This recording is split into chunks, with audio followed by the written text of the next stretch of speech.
मेरा नाम है संजय। आप देख रहे हैं ट्राई एग्जाम स्टडी। आज की इस वीडियो में यूपी ट्रिपल एससी पैट के तहत मुख्य सेविका मुख्य परीक्षा का नोटिफिकेशन जारी कर दिया गया है। तो समय की देर न करते हुए नोटिफिकेशन की ओर बढ़ते हैं। ऑनलाइन आवेदन शुल्क जमा करना है। प्रारंभ होने की तिथि 3 अगस्त 2022 से ही आपका आवेदन शुल्क और आवेदन प्रारंभ हो जाएंगे। और ऑनलाइन आवेदन शुल्क जमा आवेदन सबमिट करने की अंतिम तिथि जो है वो आपकी 24 अगस्त 2022 है। शुल्क समायोजन एवं आवेदन में संशोधन करने की तिथि 31/8/2022 है। तो आप अपना आवेदन कर सकते हैं 3 अगस्त 2022 से। तो इसमें 31 अगस्त 2022 तक अपना आवेदन पूर्ण रूप से करा लें, अन्यथा उसके बाद में अनुमान्य विवरण को संशोधित भी किया जा सकता है। यानी कि इस अवधि तक करा लें या उसके बाद में किसी भी माध्यम से आपका आवेदन में संशोधन नहीं किया जाएगा, यानी कि संशोधन करेक्शन नहीं किया जाएगा।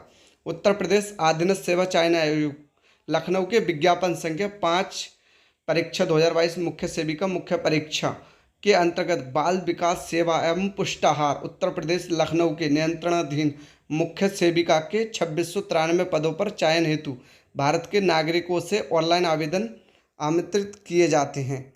तो यहाँ से ये वैकेंसी जो है बाल विकास सेवा एवं पुष्टाहार उत्तर प्रदेश लखनऊ के नियंत्रणाधीन है। यह मुख्य सेविका के पद कितने पद आए हैं इसमें 2693 पदों पर ये भर्ती होगी। मुख्य सेविका मुख्य परीक्षा हेतु अभ्यर्थी की शॉर्ट लिस्ट उनके प्रारंभिक अर्हता परीक्षा यानी कि प्रीलिमिनरी एलिजिबिलिटी टेस्ट 2021 के स्कोर के आधार पर ही की जाएगी।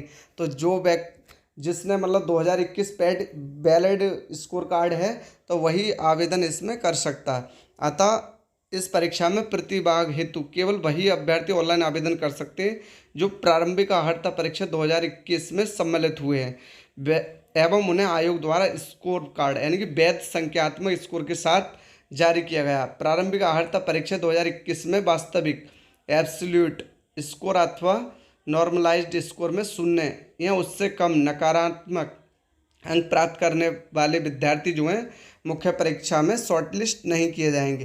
तो ऐसे विद्यार्थी जिसके नेगेटिव मार्किंग है या 0 अंक प्राप्त हुए हैं तो उसमें आप फार्म तो भर सकते हैं, लेकिन इसमें शॉर्ट लिस्ट नहीं किए जाएंगे मुख्य परीक्षा में। तो इसमें ये बोल रखा है। परंतु ये कि जब तक आयोग स्तर से जांच के अधीन और बंदिक श्रेणियों के अभ्यर्थियों के प्रकरणों में अंतिम निर्णय नहीं लिया जाता तब तक इन श्रेणियों के अभ्यर्थियों को भी आयोग द्वारा आयोजित की जाने वाली विभिन्न मुख्य परीक्षाओं में आवेदन की औपबंधिक रूप से अनुमति इस प्रतिबंध के साथ प्रदान की जाती है। ऐसे अभ्यर्थी की मुख्य परीक्षा हेतु शॉर्ट लिस्ट व चयन संबंधी अग्रतर कार्यवाही आयोग द्वारा की जा रही जांच के परिणाम निर्णय के अधीन होगी। ऑनलाइन आवेदन करने वाले अभ्यर्थी के लिए आवश्यक सूचना। इस विज्ञापन के अंतर्गत आवेदन करने हेतु आवेदन प्रणाली ही लागू है। आप अपना फॉर्म आवेदन मतलब ऑनलाइन एप्लीकेशन सिस्टम के तहत ही कर सकते हैं, अन्यथा किसी प्रकार ऑफलाइन फॉर्म नहीं सबमिट कर सकते। अन्य किसी माध्यम से प्रेषित आवेदन स्वीकार नहीं किया जाएगा। अभ्यर्थी आयोग की वेबसाइट upsc.gov.in के माध्यम से ही ऑनलाइन आवेदन कर सकेंगे। आवेदन की प्रक्रिया। अभ्यर्थी से अपेक्षा की जाती है कि विज्ञापन को सावधानी पूर्वक पढ़ें और भली भांति समझ लें कि वे विज्ञापित पद हेतु वांछित अनिवार्य अर्हता शैक्षिक व अन्य अर्हता धारित करते हैं तथा निर्धारित आयु सीमा के अंतर्गत आते हैं। अभ्यर्थी विज्ञापन में उल्लेखित निर्धारित अर्हता और शैक्षिक योग्यता धारण करने पर ही आवेदन पत्र भरने की प्रारंभ प्रक्रिया है। मतलब जो आवेदन की प्रक्रिया प्रारंभ करें, अन्यथा आपका फार्म रिजेक्ट हो जाएगा अगर आप बिना यूपी ट्रिपल एससी पैट के तहत और जो आपकी क्वालिफिकेशन के अकॉर्डिंग है। तो अभ्यर्थी आयोग की वेबसाइट upsc.gov.in पर होम पेज पर लाइव एडवर्टाइजमेंट सेगमेंट के अंतर्गत संबंधित विज्ञापन पर क्लिक कर उक्त विज्ञापन को डाउनलोड या व्यू कर सकते हैं। अभ्यर्थी द्वारा आवेदन पत्र भरने के लिए समस्त प्रक्रियाएं एक बार में ही पूर्ण की जा सकेंगी। आप अपना आवेदन एक बार में ही पूर्ण कर सकते हैं। जो 3 अगस्त 2022 को पोर्टल ओपन हो जाएगा और आवेदन की प्रक्रिया एप्लीकेशन प्रोसेस में अभ्यर्थी को ऑनलाइन आवेदन भरने से संबंधित दिशा निर्देश नीचे दिए जा रहे हैं। तो इसमें दिशा निर्देश जो हैं ये आपके लिए अलग से वीडियो बना दी जाएगी। पहले मेन जानकारी देख लेते हैं इसमें फीस का भुगतान वगैरह। इसमें जो सिग्नेचर के फ़ोटो अपलोड हैं वो फ़ोटो तथा हस्ताक्षर, इस भाग में अभ्यर्थी द्वारा प्रारंभिक अर्हता परीक्षा 2021 में अपलोड की गई फ़ोटो तथा हस्ताक्षर स्वतः प्रदर्शित होगा। अभ्यर्थी द्वारा इसमें कोई संशोधन अथवा परिवर्तन नहीं किया जा सकेगा। तो जो आपका फ़ोटो UP-SSC पैट के तहत लगाया गया था उसमें पहले से ही प्रदर्शित होगा, इसमें आप कोई संशोधन नहीं कर सकते। तो आवेदन शुल्क देख लेते हैं। अनारक्षित सामान्य वर्ग के लिए 25 रुपये का शुल्क है इसमें, यानी कि जितने भी अनारक्षित सामान्य वर्ग, अन्य पिछड़ा वर्ग, अनुसूचित जाति, अनुसूचित जनजाति और विकलांग जन हेतु सभी के लिए यहाँ पे 25 रुपये का शुल्क है। तो ऑनलाइन शुल्क 25 रुपये का है। फार्म का प्रिंट आउट लेना, अभ्यर्थी से ये अपेक्षा की जाती है कि वे अपना आवेदन पत्र अंतिम रूप से सबमिट करने के उपरांत उसका प्रिंट आउट के अंतर्गत दिए गए एप्लीकेशन डैशबोर्ड पर जाकर प्रारंभिक अर्हता परीक्षा 2021 रजिस्ट्रेशन के माध्यम से लॉगिन आवश्यक कर लें। अभ्यर्थी को अभिलेखों की समीक्षा परीक्षण के इस समय फर्म की एक प्रस्तुत करनी पड़ेगी। जब आपकी गवर्नमेंट जॉब लगेगी तो आपके लिए इसकी एक प्रति यानी कि फ़ोटो कॉपी लगेगी इसकी, यानी आप प्रिंट करके रख सकते हैं, जो कि भविष्य में आपके लिए बहुत ही ज़रूरी है। यदि अभ्यर्थी द्वारा निर्धारित शुल्क का भुगतान किया जा चुका है और अभ्यर्थी अपने आवेदन प्रिंट आउट नहीं निकाल पा रहे हैं तो अभ्यर्थी आयोग की वेबसाइट होम पेज पर जाकर एप्लीकेंट सेगमेंट के अंतर्गत दिए गए link update your transaction ID by double verification पर क्लिक कर अपने शुल्क का समायोजन कर आवेदन का प्रिंट आउट प्राप्त कर सकते हैं। अभ्यर्थी ऑनलाइन आवेदन प्रक्रिया के समस्त भागों का अनुपालन विज्ञापन की निर्धारित तिथियों तक आवश्यक सुनिश्चित कर लें। तो आवेदन में आप अपना संशोधन भी कर सकते हैं, अगर तो किस किस में आप संशोधन कर सकते हैं, अनुमति नहीं दी जाएगी। अभ्यर्थी द्वारा अपने आवेदन पत्र के निम्नलिखित विवरणों को संशोधित किया जा सकता है। उक्त के अतिरिक्त अभ्यर्थी को आवेदन में किसी अन्य विवरण को संशोधित करने की अनुमति नहीं दी जाएगी। तो जैसे कि आपका नाम में वर्तनी की गलती हो जाती है, आपका नाम में कोई गलती हो जाती है, पिता या पति के गलती हो जाती है, पत्राचार का पता, अन्य व्यक्तिगत विवरण जैसे EBS एवं क्षेत्र से आरक्षण श्रेणी, जातीय लिंग या फिर लिंग या जेंडर आवेदन में अनिवार्य अधिमान्य अर्हता संबंधित दर्ज किया गया तो इसमें आप अपना करेक्शन कर सकते हैं और अन्यथा किसी चीज़ में आप सुधार नहीं किया जाएगा। तो थर्ड नोटिस है, आवेदन पत्र में अनुमान्य संशोधन इस विज्ञापन में उल्लेखित संशोधन की अंतिम तिथि 31/8/2022 तक किया जा सकता है। उक्त तिथि के उपरांत आवेदन पत्र में संशोधन किया जाना संभव नहीं है। तो 31/8/2022 तक ही संभव है, उसके बाद में इसमें कोई त्रुटि या सुधार का स्वीकार नहीं किया जाएगा। तो इसमें पदों का विवरण देख लेते हैं। पदों का विवरण, बाल विकास सेवा एवं पुष्टाहार उत्तर प्रदेश मुख्य सेविका, तो इसमें 5200 और 20,200 ग्रेड पे है, जो कि 21 से 40 साल तक आप आवेदन इसमें कर सकते हैं।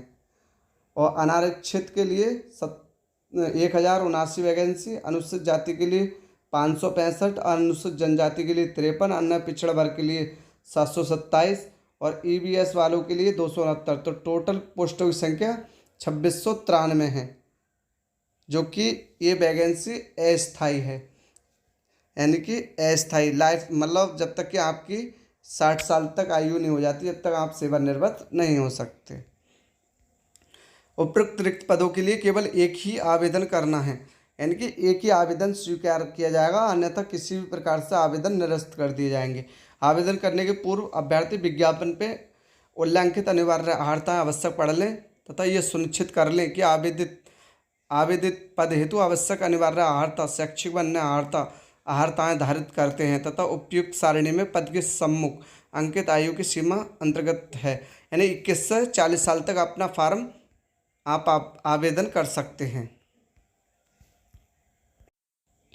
क्षेत्रीय आरक्षण का विवरण, तो बाल विकास सेवा एवं पुष्टाहार उत्तर प्रदेश लखनऊ मुख्य सेविका, तो इसमें इन पदों के लिए जैसे स्वतंत्रता संग्राम सेनानी के लिए 53 पोस्ट हैं, यानी कि इनके लिए 53 ही पद हैं।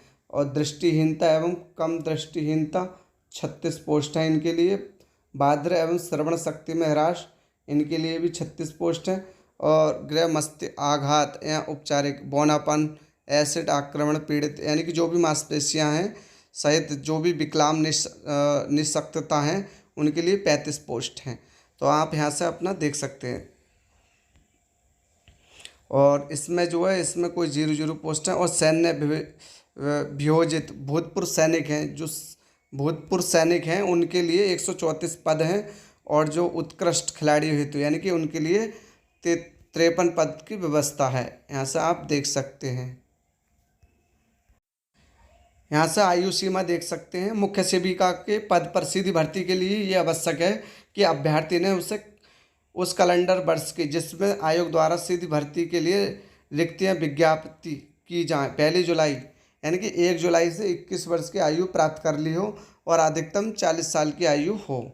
आरक्षण तो उत्तर प्रदेश के लिए अनुसूचित जाति और अनुसूचित जनजाति और EBSW वर्ग के लिए ही इसमें छूट मिलेगी। चयन का आधार जो है विज्ञापित पदों पर चयन अधिसूचना दिनांक 11 मई 2015 द्वारा प्रख्यापित उत्तर प्रदेश समूह गा के पदों के लिए सीधी भर्ती रीति एवं प्रक्रिया नियमावली 2015 एवं कार्मिक अनुभाग 2 उत्तर प्रदेश शासन की अधिसूचना संख्या इतने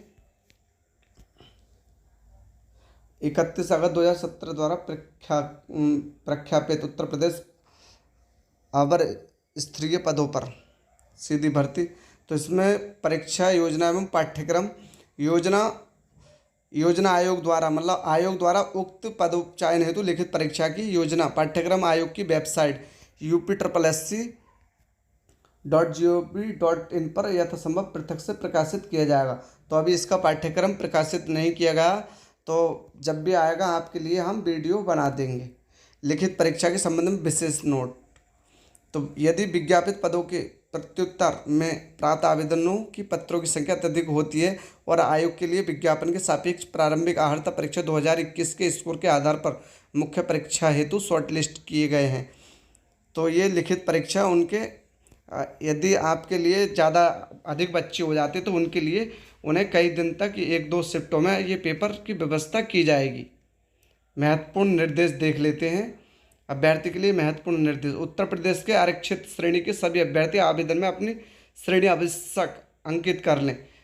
एक से अधिक आरक्षित श्रेणी का दावा करने वाले अभ्यर्थी को केवल एक छूट जो अधिक लाभकारी होगी अनुमान्य होगी, तो एक से अधिक भर सकते हैं, लेकिन इसमें जो आपके लिए वैलिड होगा उसी के लिए लाभकारी होगी। हाई स्कूल अथवा समकक्ष उत्तीर्ण परीक्षा के प्रमाण पत्र में अंक की जन्मतिथि ही मान्य होगी। तो जो हाई स्कूल के अनुसार ही ये वैलिड माना जाएगा। जो भी आप अपनी डिटेल भरेंगे वो हाई स्कूल के अनुसार ही वैलिड होगी प्रमाण पत्र। आयु, शैक्षिक एवं योग्यता की पुष्टि अंक पत्र, प्रमाण पत्र एवं उपाधि की प्रमाणित जो है प्रस्तुति मांगे जाने पर किए जाना होगा। परीक्षा की तिथि, समय एवं केंद्रों आदि के संबंध में सूचना प्रवेश पत्र के माध्यम से अनुक्रमांक सहित दी जाएगी। अभ्यर्थी को आवंटित परीक्षा केंद्र पर ही परीक्षा देनी होगी। परीक्षा केंद्र में किसी भी दशा में परिवर्तन अनुमान्य नहीं होगा। अभ्यर्थी इस संबंध में आवश्यक पत्राचार ना करें। तो आज के लिए यहाँ से ये नोटिफिकेशन कंप्लीट होता है। Thanks for watching my video. Please comment में ज़रूर बताइएगा कि आपके लिए ये वीडियो कितनी महत्वपूर्ण है। तो हमारे चैनल के लिए अधिक से अधिक सब्सक्राइब कीजिएगा। Thanks for watching my video.